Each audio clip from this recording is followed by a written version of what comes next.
আসসালামু আলাইকুম। এখন আমরা সিএসএস অপাসিটি সম্পর্কে বিস্তারিতভাবে জানব। সিএসএস অপাসিটির মাধ্যমে যে কোনো এলিমেন্টকে আমরা ট্রান্সপারেন্ট করতে পারি। অর্থাৎ আপনারা বিভিন্ন সময় দেখবেন কোনো একটি ইমেজ অথবা এলিমেন্টের ভেতর দিয়ে পিছনের ব্যাকগ্রাউন্ডটি দেখা যাচ্ছে। এটি আমরা সিএসএস অপাসিটির মাধ্যমে করতে পারি।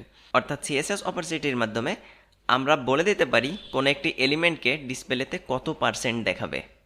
কথা না বাড়িয়ে চলুন কোডিংয়ের মাধ্যমে দেখে আসা যাক। আমি ইতিমধ্যে এখানে 3টি ইমেজ নিয়ে রেখেছি। এখন এই 3টি ইমেজ ওয়েব পেজে ইনসার্ট করে আমি অপাসিটি সম্পর্কে বিস্তারিত আপনাদের বোঝানোর চেষ্টা করব। তো সর্বপ্রথম এসে আমি এখানে একটি ইমেজ ইনসার্ট করে নিলাম।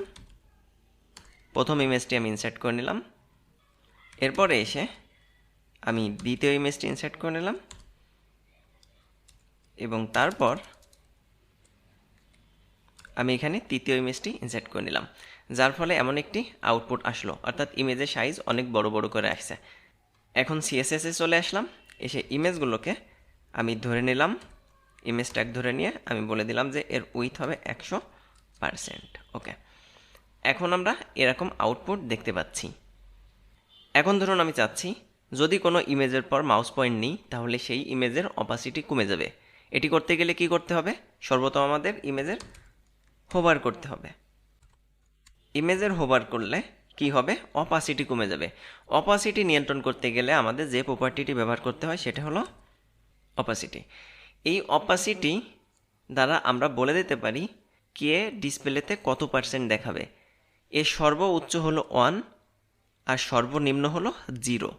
এখন ধরুন আপনি চাচ্ছেন 50% দেখাবেন, অর্থাৎ কারোর যদি হোভার নেই তাহলে 50% দেখাবে, তাহলে 50% মানে হলো 0.5।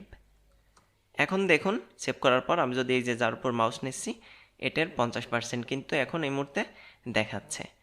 আর যেহেতু 50% দেখাচ্ছে আর পিছনে যেহেতু সাদা ব্যাকগ্রাউন্ড ছিল সেই ব্যাকগ্রাউন্ডটি এখানে দেখা যাচ্ছে। দেখুন এই যে যার মাউস পয়েন্ট নিচ্ছি তার অপাসিটি কমে যাচ্ছে। আবার আপনি কিন্তু চাইলে বিষয়টা উল্টো রকম করতে পারতেন। যেমন আমি চাইলাম যে বাই ডিফল্টভাবে সবগুলো ইমেজের অপাসিটি কম থাকবে এবং যখন কেউ হোভার করবে তখন অপাসিটি হয়ে যাবে 1, মানে 100%। এখন দেখুন এই যে যার উপর মাউস পয়েন্টে হোভার করব তার অপাসিটি পুরো 100% হয়ে যাচ্ছে, আর বাকিগুলো সবসময় অপাসিটি কম থাকতেছে। এখন এই অপাসিটি কম থাকলে পিছনের ব্যাকগ্রাউন্ড দেখা যায়, এটা আমি একটু আগে বললাম। হ্যাঁ, আসলেই ব্যাকগ্রাউন্ড দেখা যায়।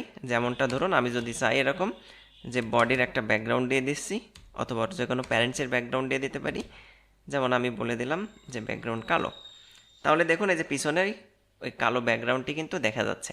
আমার যদি এমন হতো আমি এরকম পিঙ্ক কালার একটা ব্যাকগ্রাউন্ড, দেখুন এই ইমেজের ভিতর দিয়ে কিন্তু সেই ব্যাকগ্রাউন্ডটি দেখা যাচ্ছে। অথবা আপনার যদি কোনো ব্যাকগ্রাউন্ড ইমেজ থাকতো তাহলে কিন্তু এই ইমেজগুলোর ভিতর দিয়ে ওই পিছনে যে ব্যাকগ্রাউন্ড সেটি দেখা যেত।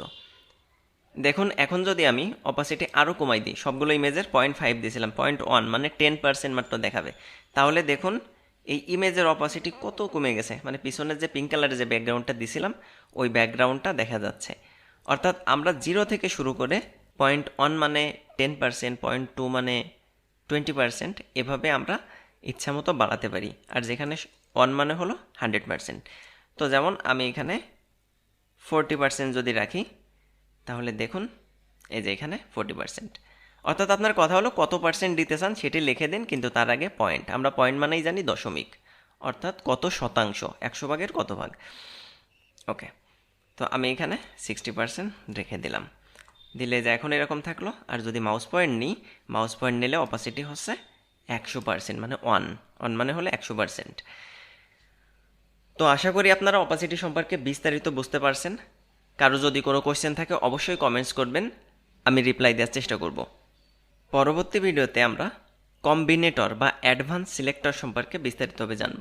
অর্থাৎ সিএসএসে আমরা যেভাবে সিলেক্ট করি ক্লাস আইডি অথবা ট্যাগ নেম দিয়ে, এর বাইরেও আমরা বিভিন্নভাবে সিলেক্ট করতে পারি, অর্থাৎ অ্যাডভান্স কিছু সিলেক্টর আছে, সেই সম্পর্কে পরবর্তী ক্লাসে আমরা বিস্তারিতভাবে জানব। তো সে পর্যন্ত সবাই ভালো থাকবেন, আল্লাহ হাফেজ।